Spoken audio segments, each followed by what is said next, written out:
Bienvenidos a la lectura orante con las Sagradas Escrituras.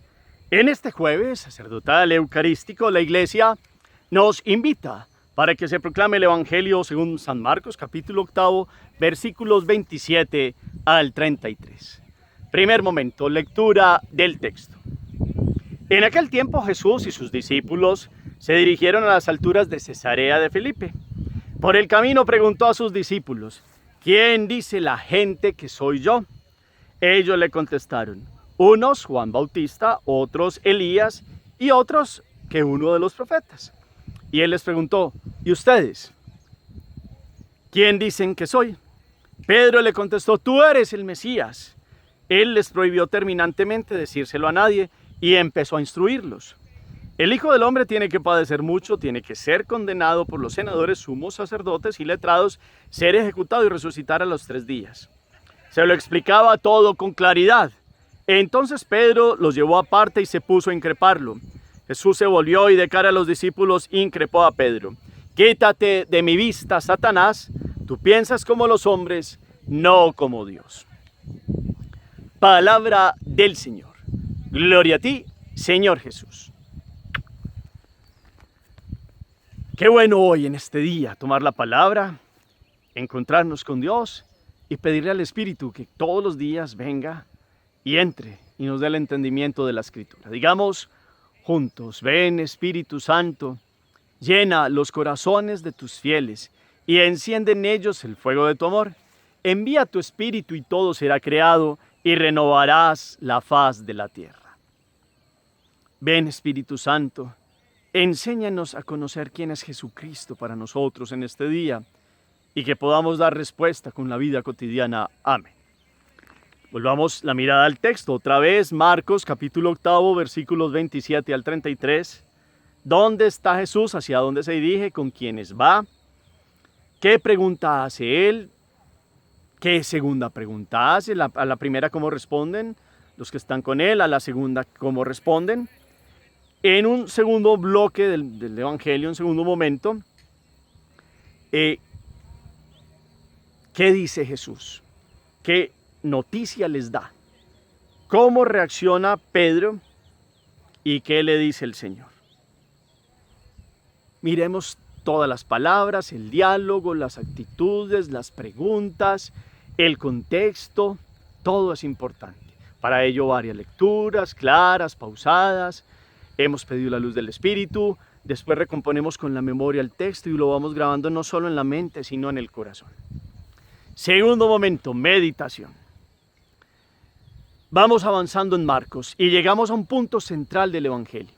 Van Jesús y los apóstoles camino a Cesarea de Filipe, región que gobernaba Herodes Filipos, hermano de Herodes Antipas, hermano de Arquelao, que le habían quitado el gobierno de Judea y del sur de Israel.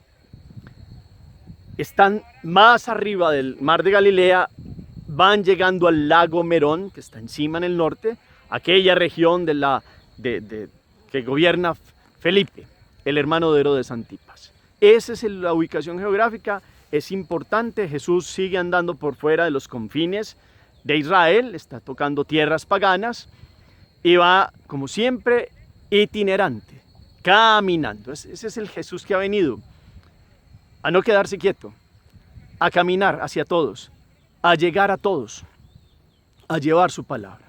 Y no se establece como vengan a mí, Él va a los 4 puntos cardinales conocidos de esa zona cercana de Israel y le enseña a los apóstoles a caminar en búsqueda de las ovejas de Dios, a caminar en una misión de predicación. Pero este caminar de hoy tiene algo importante, tiene una pregunta fundamental, que es la pregunta fundamental que sigue siendo para la vida y para el mundo y para cada uno en lo personal, y es: Jesús les dice, ¿quién dice la gente que soy yo? Y claro, el pueblo, Jesús habla desde el corazón para hacer, como quien dice, vamos ya un tiempo, ustedes me conocen, han compartido conmigo, díganme primero qué dice la gente. Está haciendo como una especie de encuesta, no a la manera de hoy, pero sí para un conocimiento de qué dicen las gentes, pero sobre todo qué dicen ellos. Y lo primero son las respuestas de las personas que les dicen los apóstoles es: es claro que es un profeta. Unos dirán que es como Elías, otros dirán que es como Juan el Bautista, o uno de los profetas antiguos. Es claro que comprenden que es un hombre distinto, que tiene una capacidad de anunciar y denunciar. Y Jesús, en un segundo momento importantísimo, envía la pregunta a ellos. Y es necesario que ellos tengan una respuesta, porque Jesús los tomó para que lo acompañaran como bases de la iglesia. Y ellos en su interior tendrían que conocer quién es Él. Y aquí el debate que siempre hemos hablado es que los hebreos tenían una visión del Mesías muy equivocada y esperaban un hombre guerrero, triunfante a la manera humana. Y los proyectos que Dios tenía eran muy distintos a los que ellos anhelaban. Entonces estos son 12 hombres que crecieron en este ambiente hebreo y cada quien daría respuesta de quién es para él. Pero aquí lo bonito es que Pedro toma la palabra. Como siempre, en varias ocasiones toma la palabra a él y responde claro y contundente. Tú eres el Mesías. Mesías es el ungido, es el esperado, es lo que Jesús había dicho en la sinagoga de su pueblo en Nazaret, el Espíritu del Señor está sobre mí porque me ha ungido. Eso es ser Mesías, el ungido de Dios. Claro, el ungido de Dios, ellos esperaban que fuera de otra manera, volvemos al tema. Pero Pedro aquí lo reconoce como Mesías, claro, puntual, contundente y responde. Y es en este momento donde Jesús da una noticia, la noticia que parte este Evangelio de Marcos, en este capítulo 9, ya octavo, vamos a llegar al capítulo 9, de decirles el primer anuncio de la pasión. Es claro, Jesús tiene que preparar el corazón y va a tener 3 anuncios, estamos en el primero. Y les dice, bueno, entonces Pedro dijo, tú eres el Mesías, él dice, se los prohibió terminantemente decírselo a nadie. ¿Por qué? Porque tristemente la idea del Mesías estaba vinculado a algo triunfal. Y créanme que la cruz para un hebreo no era algo triunfal. No era un plan para ellos, como lo veían en sus criterios, de que fuera verdaderamente aquel Salvador del pueblo de Israel. Pero Jesús les va a decir la verdad. Y empieza por aterrizarlos y les dice, va a pasar esto. Y empieza a hablarles como el Hijo del Hombre va a padecer mucho, tiene necesidad de ser condenado, senadores, sumos sacerdotes y letrados, y ser ejecutado y resucitar a los 3 días. Ya les está hablando de resurrección, pero hay que pasar por la cruz. Claro, eso es un choque muy grande. ¿Cómo que el Mesías va a morir y morir como un malhechor en una cruz? Es que eso no les cabía en la cabeza, en los criterios de ellos. Y Pedro, tan afanadito por responder, y lo había hecho bien en el primer momento, pues ahora se llena de sí mismo, de su franqueza y en un primer momento un error, y responde, Pedro se lo llevó aparte y se puso a increparlo. Y ahí viene la respuesta de Jesús. Se volvió y de cara a los discípulos increpó a Pedro, quítate de mi vista, Satanás, tú piensas como los hombres, no como Dios. Y Jesús es el maestro, y como maestro le pone los pies en la tierra. Y ya han compartido un tiempo con él y de aquí en adelante es necesario que ellos comprendan que los proyectos de Dios son muy distintos a lo que los hombres creen. O en sueños que vienen a la cabeza de glorias humanas pasajeras. Si Jesús se ha encarnado es para devolver radicalmente el hombre, como Dios lo creó, a la gloria de Dios, a que viva en la dignidad de hijo de Dios. Y eso conllevaba algo muy doloroso, que seguramente no es algo de que Dios se gloríe por el dolor, no. Es que ha costado tanto la salvación humana que aparece la cruz en el camino. Y se ofrece Dios como víctima, el Hijo de Dios. Abraham subió a sacrificar a su hijo y Dios no lo permitió. Pero ahora es el Hijo de Dios que se va a entregar por la salvación de todos. Otra cosa es que respondamos o no a esa salvación. Pero la pregunta hoy es fundamental y siempre será. Y tiene 3 niveles. Una cosa es decir, ¿quién es Jesús en sí mismo? Y entonces miramos doctrina, sus obras, la misión de Jesús. Otra cosa es decir, ¿quién es Jesús para mí? Y otra cosa tercera es decir, ¿quién es Jesús para el mundo de hoy? Y en esas 3 preguntas estamos nosotros.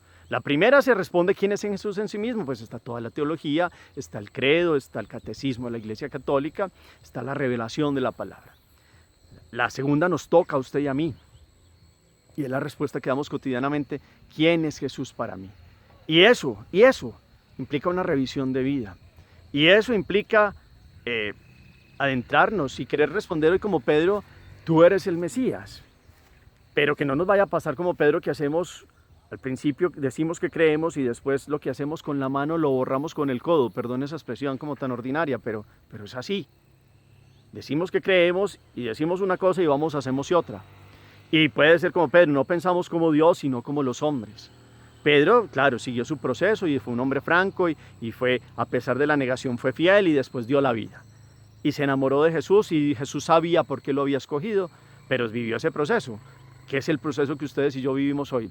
Entonces la meditación va en orden a, claro, respondemos quién es Jesús, miramos la teología y la doctrina, pero la respuesta de ustedes y yo es quién es Jesús para mí, hoy, concreto, en este día, en esta fecha, en este mes de febrero del año 2022, en un contexto de vida donde implica que yo me defina y diga, estoy a favor de Jesús, creo en Él como el ungido, Mesías, mi único Dios y Salvador, y le doy todo el honor y la gloria y me postro delante de Él.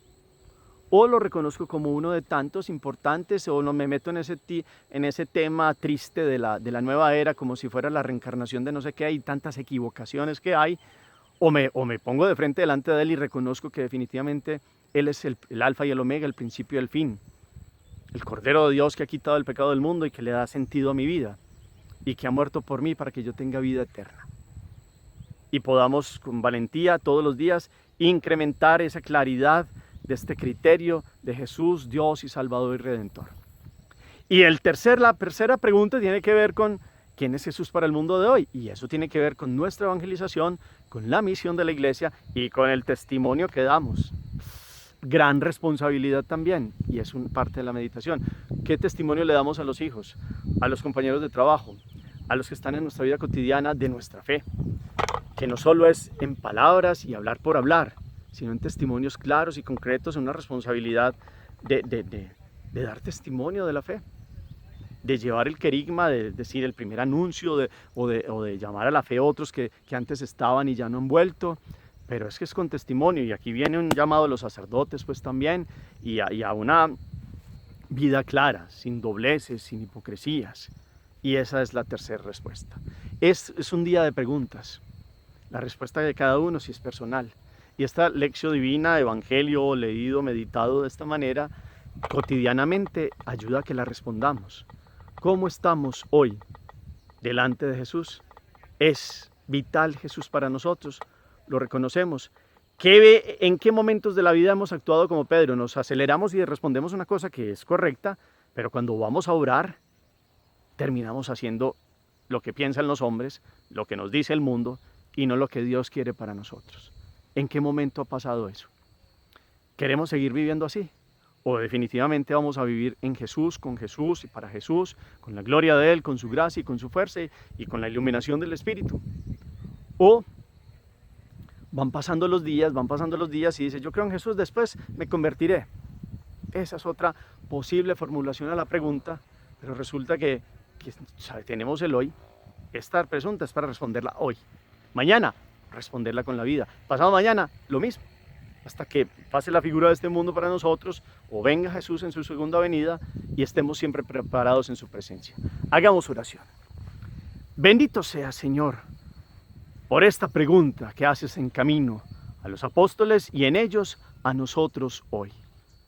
Reconocemos que estamos llamados a una itinerancia como tú, en este discipulado de este mundo de hoy, como padres, como hermanos, como trabajadores, como hijos de Dios en nuestra actividad cotidiana.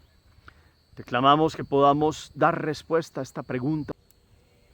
Te pedimos para que podamos reconocerte, dar respuesta a esta gran pregunta en la vida cotidiana, y podamos dar testimonio para que otros verdaderamente empiecen este camino de itinerancia al encuentro contigo, te escuchen en la palabra y transformen sus vidas. Amén. Cuarto momento, la acción. ¿Qué voy a hacer en la vida cotidiana para darle una respuesta a Jesús? Él nos pregunta. Hay distintos momentos de la vida, seguramente hemos dado respuesta de Jesús en nuestra historia, pero hoy, ¿quién es Jesús para mí? Miremos elementos de nuestra vida, no solo de palabra, sino cómo vivimos diariamente, y eso da una respuesta. ¿Queremos hacer parte de esta misión de la iglesia que sigue llevando a Jesús? Gracias por los comentarios. Pueden colocar ahí en el chat todo el eco de la palabra. El Señor esté con ustedes. Y la bendición de Dios Todopoderoso, Padre, Hijo y Espíritu Santo, descienda sobre ustedes y los acompañe siempre. Podemos seguir en paz. Demos gracias a Dios.